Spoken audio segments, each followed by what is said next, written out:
tolong baca buku saya, kalau yang saksi Yehova itu. Haruskah Anda percaya pada saksi-saksi Yehova? Tuntas itu.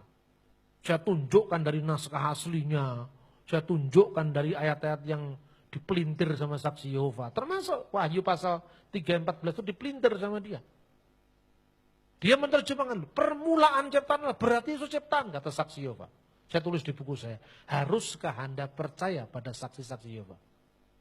Itu karena reaksi terhadap tulisan mereka. Haruskah Anda percaya pada Allah Tritunggal?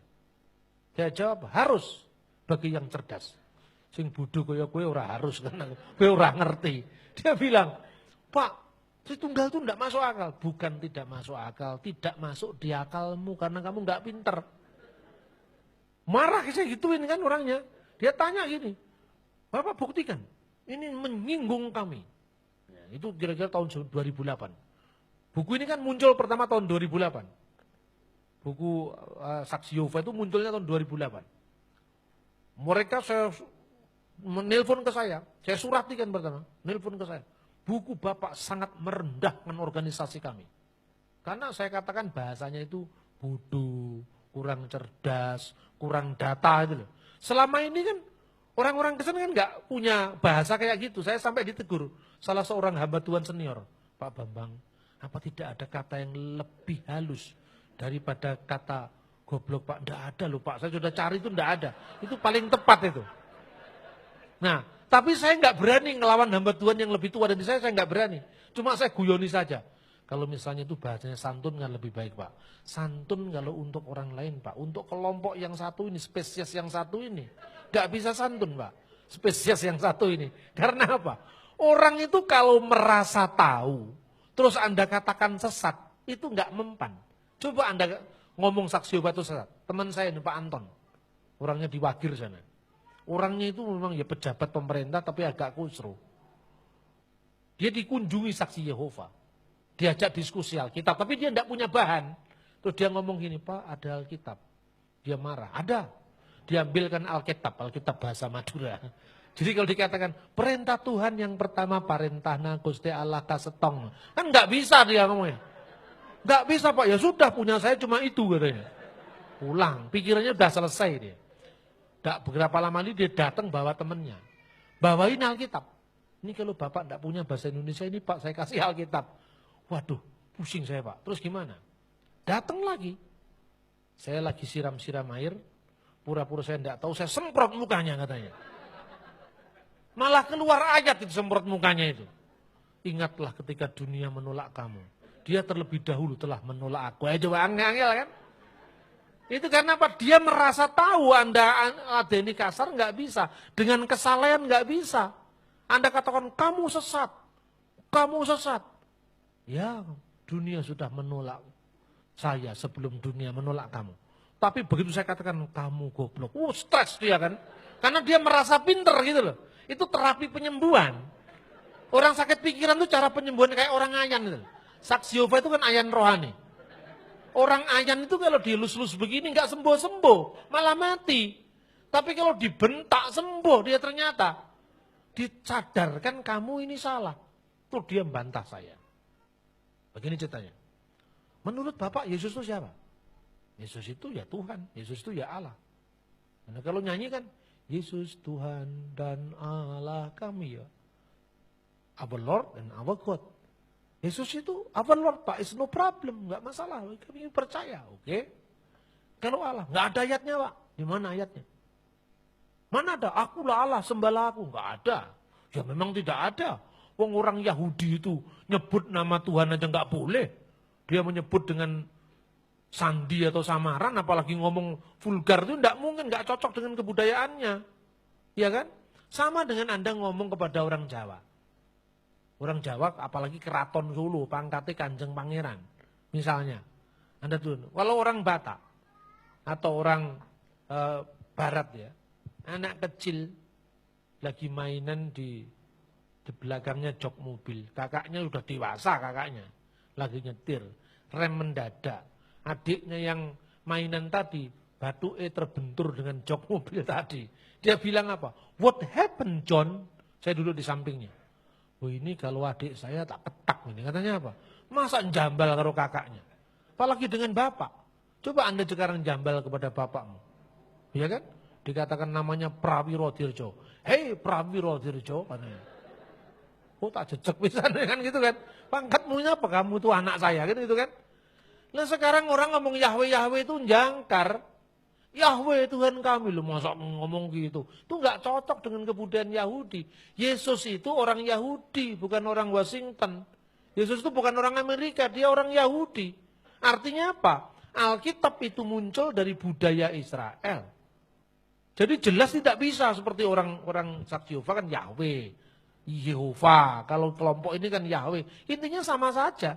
Tapi Yesus tidak pernah mengklaim bahwa nama Yahweh dipertahankan, terbukti di seluruh perjanjian baru nihil. Tidak satu pun ada kata Yahweh. Nah karena itu harus memahami perjanjian baru dalam konteks perjanjian baru. Yesus firman Allah, firman itu adalah Allah. Nah, coba Bapak baca ayatnya. Pada mulanya adalah firman. Firman itu bersama-sama dengan stop. Oh, kurang ajar sekali loh. Kalau Yohanes bersama-sama dengan Markus, apakah Markus adalah Yohanes? Yohanes bersama-sama dengan Markus. Ya Markus, ya Markus. Yohanes dan Yohanes. Yohanes apa bukan Pak? Bukan. Nah, sekarang saya bandingkan. Kalau firman bersama-sama dengan Allah, apakah firman adalah Allah? Ya. Bapak tidak konsisten. Nah, katanya saksi Yehova. Oh bukan saya tidak konsisten. Kamu yang tidak bisa membedakan satu Tuhan dengan satu bakpao. Nah kok bisa Pak? Loh jelas toh. Sekarang kalau katakan benda A bersama benda B bersama-sama A bukan B. Sekarang kalau saya katakan roh saya bersama-sama dengan saya. Apakah roh saya bukan saya? Loh kok gitu Pak? Lah kowe bodoh masalahnya. Salah kalau kamu perumpamaannya salah. Nih kurang jelas lagi. 3 bakpao diambil 1 bakpao tinggal berapa? Tinggal 2 Pak. Itu karena bilangan. Sekarang saya mau tanya.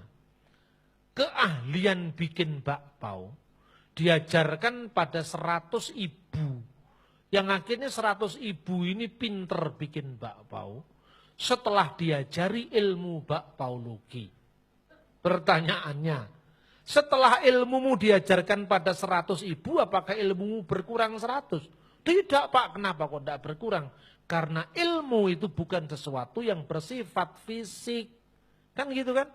Yohanes bersama-sama dengan Markus. Ya Yohanes jelas bukan Markus. Karena gundulnya Yohanes, gundulnya Markus, endasmu itu kan terpisah satu sama lain. Benar apa tidak?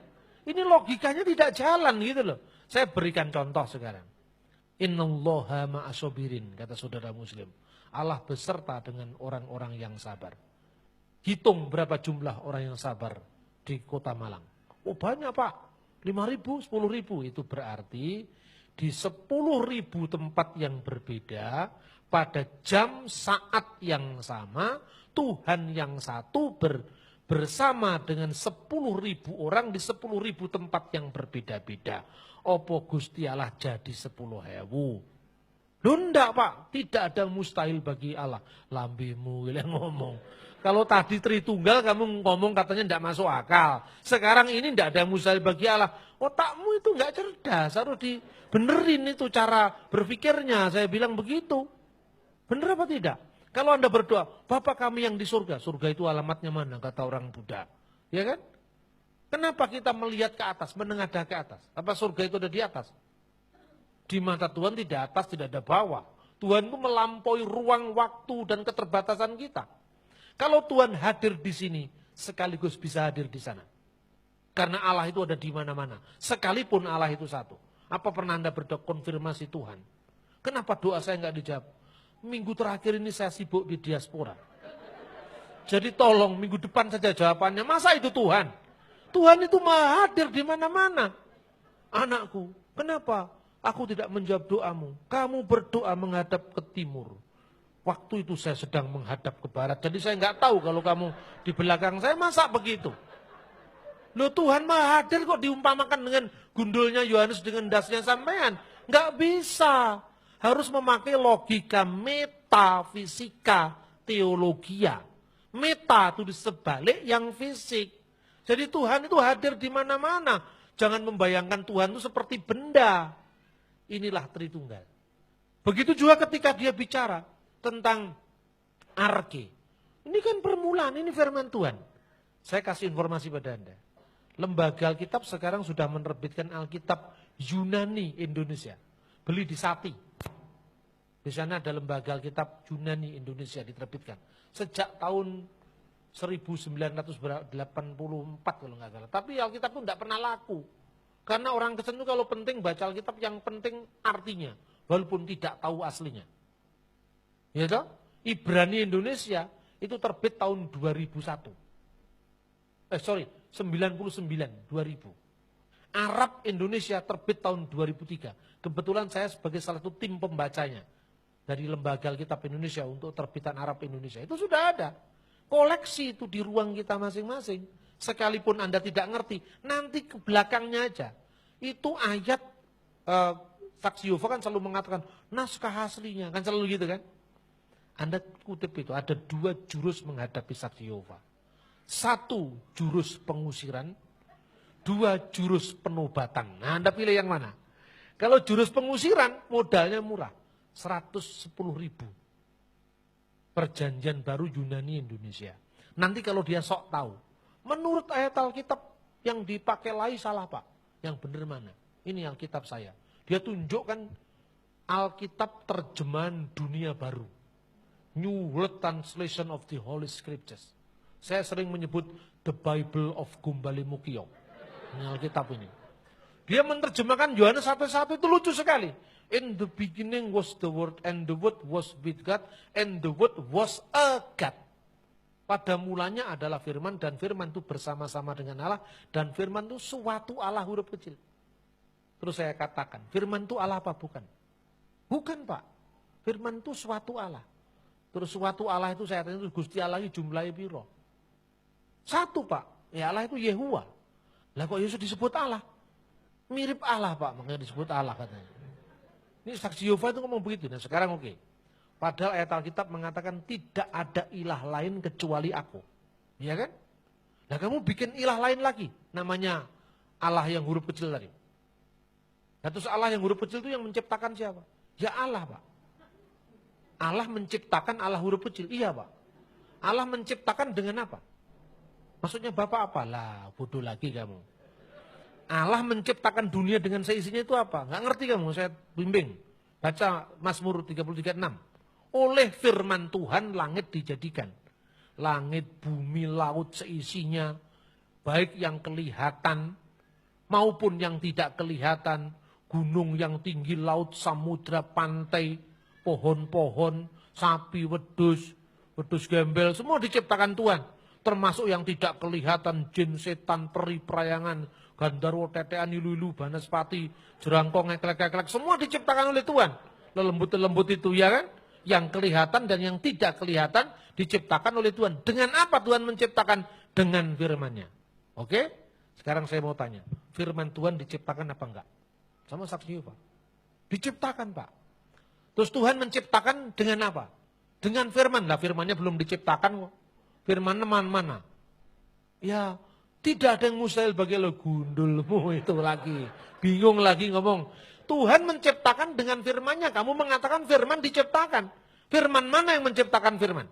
Saya bentak orangnya. Loh Bapak jangan marah. Kamu jangan bodoh terus. Makanya saya marah. Dengan apa Tuhan menciptakan firman-Nya? Ya, belum ada jawabannya Pak. Kenapa kamu belum ada jawaban? Saya mau tunggu pada pemimpin saya. Pemimpinmu pasti tidak bisa jawab. Sekarang waktunya kamu memutuskan. Salah kamu, saya bilang. Itu mulai jam 9 pagi sampai jam 3 sore. Jam 3 sore akhirnya dia nyerah. Ya Pak, saya memang salah. Terus akhirnya dia balik ke gerejanya. Saya kalau pelayanan itu model-model gitu, mau dia katakan kasar biar saja. Memang orang kayak gini butuh itu terapi penyembuhan, itu kan bukan kasar, terapi penyembuhan. Setelah itu saya minta maaf saya kemarin kasar-kasar. Karena dia sebenarnya teman saya. Tapi tolong ya, saya katakan tegas itu bukan berarti tidak mengasihi. Saya mengasihi setiap orang.